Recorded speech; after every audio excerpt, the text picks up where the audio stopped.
Heli शौक होके देखती रहती है और वो कहती है वाह, मैंने कभी पहले ऐसा नहीं देखा। इसका ऑरा बहुत ही ज़्यादा अच्छा है और ये एक स्पिरिट है। हेली कहती है मैंने आज तक इतना शक्तिशाली ऊर्जा कभी महसूस नहीं की।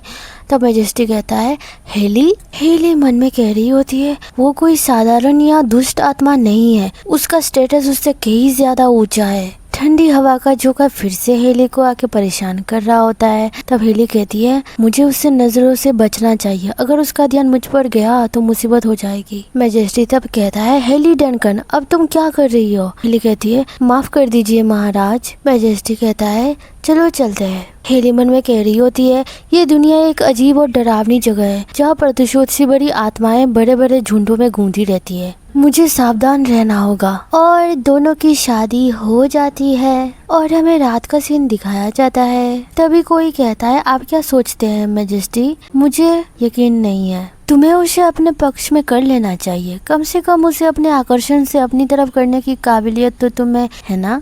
मैजेस्टी कहता है वो भले ही कम उम्र की हो लेकिन वो फिर भी डंकन परिवार की सदस्य है, इसलिए उसे हराना या उससे निपटना इतना आसान नहीं होगा, इसलिए बेकार की बातें करना बंद करो फर्स्ट ऑर्डर के कैप्टन। मैजेस्टी कहता है मैंने उसके बारे में जो सुना था उसके विपरीत वो भोली नहीं लगती। कैप्टन का नाम जेड होता है। जेड कहता है क्या तुम्हें सच में लगता है कि ये उसी व्यक्ति का किया हुआ हो सकता है? मैजेस्टी कहता है क्या चीज? जेड कहता है वे घटनाएं जो उन दो महिलाओं के साथ हुई थी जिनकी आपसे सगाई हुई थी। क्या आपको ऐसी रिपोर्ट नहीं मिली थी जिसमें कहा गया था कि उनकी मौतों के लिए शायद ड्यूक डंकन जिम्मेदार है? मैजेस्टी कहता है डंकन, हाँ। मैजेस्टी कहता है अगर मेरी पिछली दो होने वाली दुल्हनों की हत्या नहीं हुई होती तो मैं डंकन जैसे व्यक्ति को अपना संबंधी कभी नहीं बनाता। लंबे समय से खुले तौर पर शाही परिवार से रिश्ता जोड़ने की कोशिश कर रहा है। सबसे ज्यादा संभावना इसी बात की है कि वही अपराधी है, लेकिन डंकन की अपनी ही बेटी ने आत्महत्या करने की कोशिश की थी। उसकी हत्या नहीं की गई थी, लेकिन ऐसा लगता था